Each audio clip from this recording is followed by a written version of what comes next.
Youth across the country are being encouraged to take part in the ongoing voters registration exercise, with stakeholders emphasizing the importance of youth participation in the democratic process. Ningewaomba viongozi wa kidini mbalimbali kwamba tuwe karibu na vijana, tuwape mwongozo mzuri, tuwape maono ili kama ni kujiunga ama kuendeleza nchi yetu, tutaendeleza nchi yetu kwa njia ya amani.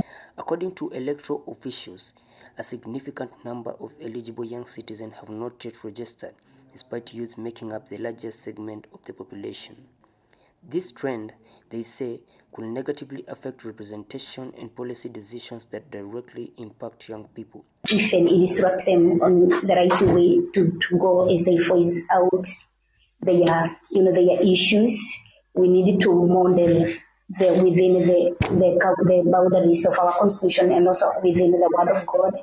Civic education groups note that voter registration is a crucial first step in ensuring that the voices of young people are heard in governance. The youth here have come up with a program called Kenya Youth Unity in Diversity, which is their heritage. No one of them chose to be a Kenyan. They just found them to be a Kenyan. These are our children that are the blood that flows in their blood.